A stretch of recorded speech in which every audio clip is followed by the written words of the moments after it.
안녕하세요, 마망지입니다. 이번에는 최근에 재밌게 본 추리소설을 소개하려고 하는데요. 공교롭게도 한국, 중국, 일본 각 한 권씩입니다. 이 책이 담고 있는 주제와 분위기도 각기 다르고 또 나라별로 문화의 차이도 있다 보니까 조금 더 다채롭게 읽었던 것 같아요. 그러면 얼른 시작할게요. 네, 첫 번째 책은 한국 추리소설인데요. 송시우 작가님의 검은 개가 온다입니다. 우선 이 책은 우울증을 소재로 한 추리소설이에요. 제목에 검은 개가 우울증을 의미하는 단어입니다. 평생 우울증을 앓았다고 알려진 윈스턴 처칠이 내 평생을 따라다닌 검은 개가 있다 라고 말했었다고 해요. 이후로 검은 개는 우울증을 뜻하는 의학 용어가 되었다고 해요. 먼저 이 책은 두 개의 프롤로그로 시작합니다.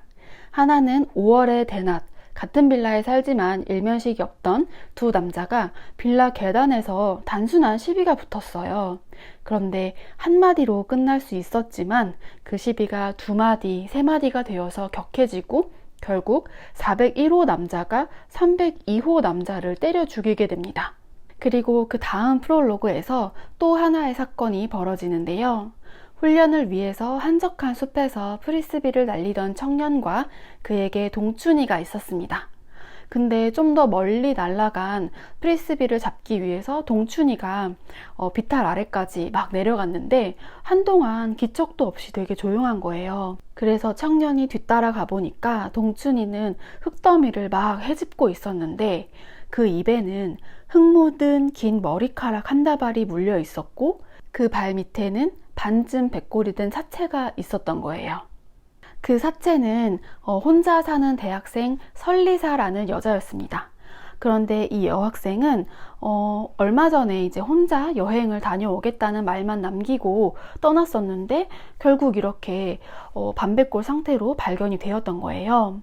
이를 조사하던 중에 그녀가 안티 항우울제 모임에 가입했던 사실이 밝혀지게 되고 또 그 모임의 대표 반탁신이라는 사람이 등장하면서 전혀 관련이 없어 보이던 두 개의 사건에 연결고리가 생기게 됩니다. 이 책은 이제 각 인물별로 챕터가 나뉘어 있어서 그 인물을 중심으로 이야기가 진행이 되고요.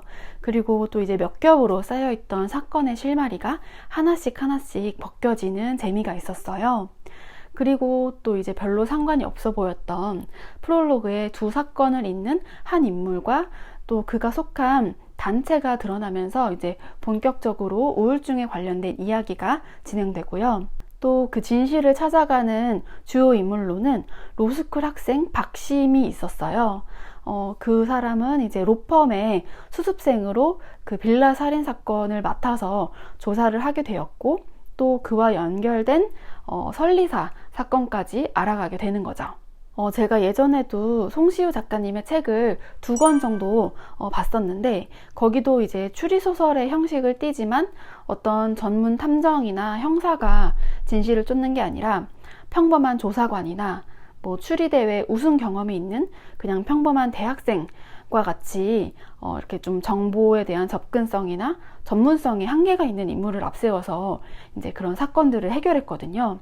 이번에도 마찬가지로 로스쿨 학생을 필두로 극을 진행시키면서 사건의 실마리까지 우회하기도 하고 지연시키기도 하면서 오히려 더 쫀쫀한 재미를 느낄 수 있었던 것 같아요. 그리고 또 이 책은 우울증에 대한 많은 정보를 담고 있어요. 그게 이제 극의 진행을 방해하는 요소가 될 수도 있지만 인물들을 잘 이해하기 위해서 필요한 설명들이었다고 저는 생각하고요. 또 이제 우울증이라는 현대 사회에 만연한 증상에 대해서 좀 더 깊게 알아볼 수 있어서 저는 좋았습니다.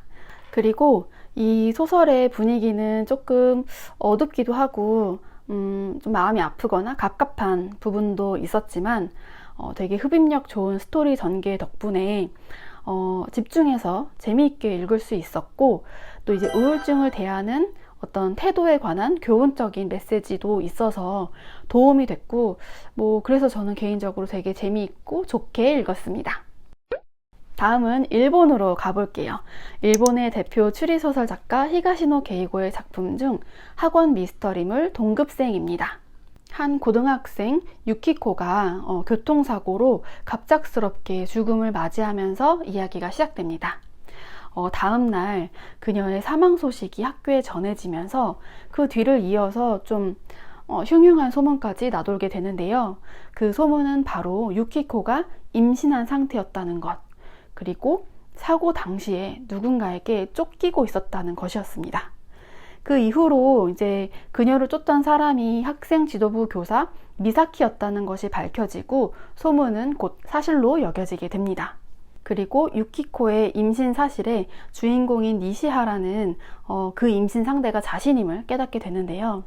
유키코의 연인이라는, 그리고 그 뱃속의 아기의 아버지라는 어떤 책임감을 느끼고, 미사키가 학교 밖에서까지 그렇게 학생 뒤를 밟고 쫓지만 않았어도 그녀는 살아있을 것이라고 주장하면서 그 선생과 또 학교를 향해서 규탄하기 시작합니다.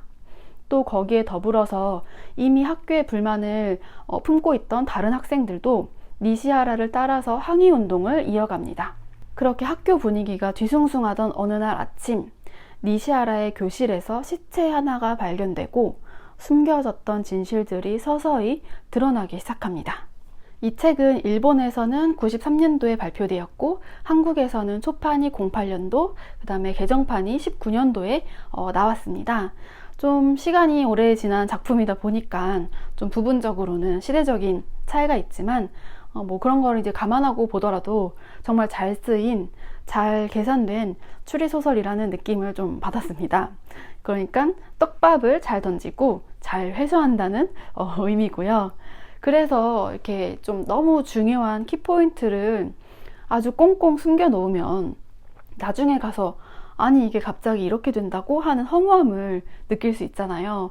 근데 이 책은 그런 거 없이 그냥 끝까지 재미있게 봤던 것 같아요. 추리소설을 많이 보셨다면 몇 가지 포인트에서 살짝 눈치를 채실 수도 있지만 그래도 제가 느끼기에는 적당한 밀당 덕분에 기본적인 긴장감을 계속 가져가면서 또 독자가 상상하고 추리하는 재미를 충분히 느낄 수 있었어요. 또 이 책은 학원물답게 어떤 10대 특유의 정서와 혈기가 녹아있고 또 그 감정선이 그게 되게 중요한 역할을 하거든요. 그래서 어떤 뭐 좀 비논리적인 감정이지만 또 그 주체가 청소년이라는 점을 감안하면은 또 타당성을 가지게 되어서 그런 부분들이 또 재밌었던 것 같아요. 또 마지막으로 한 가지만 덧붙이자면 히가시노 게이고의 그 용의자 X의 헌신이라든지 백야행 같은 작품에서 볼 수 있는 그런 애처롭고 슬픈 로맨스를 곁들인 스릴러를 이제 10대 버전으로 만날 수 있는 재미가 또 있었던 것 같아요. 그리고 또 참고로 밀리의 서재에 이번에 히가시노 게이고의 작품이 대거 등록되었어요. 기존에 한 20권 정도 이미 많이 등록되어 있었는데 최근에 이제 용의자 X의 헌신과 같은 대표작부터 또 이제 비교적 덜 알려진 작품까지 24권이나 더 등록되었습니다. 예! 네, 이제 마지막으로 중국입니다. 이 책은 쯔진천의 동트기 힘든 긴 밤입니다. 이 책은 저의 지난 브이로그에서도 등장했었는데요. 중국의 유명 추리소설 작가인 쯔진천의 대표 작품입니다. 이야기는 이렇게 시작합니다. 대낮에 사람들로 막 북적이는 지하철역, 한 남자가 경찰에게 제지당하는데요. 그래서 그가 소지하고 있던 큰 가방을 열어보니까 그 안에는 시체가 들어있었던 거죠. 그는 즉시 그 자리에서 체포되었고 조사를 하던 중에 그는 이제 자신이 술에 취해서 정확하게 기억이 나지 않는다면서 횡설수설했지만 결국 증인과 증거, 진술을 확보한 검찰이 정식 기소하면서 재판이 진행되었습니다. 그런데 재판장에서 피의자가 갑자기 진술을 번복해 버립니다. 그뿐만이 아니라 자신이 살인을 저지를 수 없었음을 증명하는 확실한 증거를 제시하기까지 하고요. 그렇게 사건은 다시 원점으로 돌아가게 됐고, 그래서 처음부터 차근차근 피해자와 피의자의 신변부터 파헤치기 시작하는데 그 과정에서 10년 전의 한 사건이 다시 수면 위로 떠오르게 됩니다. 과거의 사건과 지금의 사건, 과연 어떤 연결고리를 가진 걸까요? 이 책은 줄거리에서도 말했듯이 10년 전의 사건과 연결되어서 상당한 양의 이야기를 담고 있어요. 게다가 과거의 그 사건에는 현재 고위공직에 올라 있는 어떤 거대 정치 세력과도 관련이 있어서 제목과 같이 동트기 힘든 긴 밤이 10년 이상 지속됐던 거죠. 그래서 등장인물도 꽤 많고요. 또 이 사건을 대하는 인물들의 어떤 이해관계와 또 갈등이 이제 다양하게 나타나기 때문에 계속해서 이제 긴장감이 유지가 되고요. 또 이 책은 진범은 누구인가를 찾는 것보다는 사건의 진실을 밝히 드러내는 데 초점을 맞추고 있어서 사회파 미스터리 성격을 강하게 띠고 있다고 말할 수 있을 것 같아요. 중국이든 한국이든 뭐 어느 곳이든 사회에는 권력 관계가 형성되고 또 그에 따른 부정부패도 나타나기 마련이고요. 또 그로 인해서 뭐 수혜를 입는 사람과 피해를 입는 사람이 공존하게 되는데 이 책이 바로 그런 내용을 담고 있고요. 그리고 중국 사회의 그 실제 인물을 암시하는 듯한 등장인물도 나오고요. 그래서 이게 소설이지만 어느 정도 맞닿아 있는 현실이 되게 피부로 느껴지기도 하고 또 애통하기도 하고 가슴이 좀 답답하기도 하고요. 또 어떤 개인의 한계가 되게 크게 느껴져서 좀 착잡하기도 했고요. 그렇게 이제 거대한 권력에 맞서 바친 어떤 처절한 인생들, 과연 그들은 동트기 힘든 긴 밤을 지나서 떠오르는 빛을 볼 수 있을지 계속해서 어떤 희망을 걸고 끝까지 집중해서 봤던 책이었습니다. 네, 이렇게 세 권의 한국, 일본, 중국 추리소설을 소개했는데요.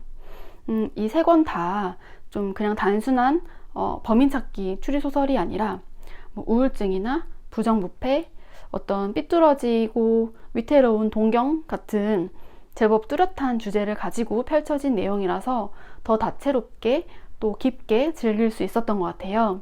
뭐 그냥 킬링타임용으로 잘 짜이고 자극적인 추리소설도 뭐 좋지만 이렇게 메시지를 가진 소설을 보면 더 오랫동안 기억에 남아서 좋은 것 같아요. 이번에 추천한 책 여러분도 재미있게 보시기를 바라겠고요. 그러면 이번 영상은 여기서 마무리하겠습니다. 이번에도 시청해주셔서 감사하고요. 그럼 다음 영상에서 또 만나요. 안녕!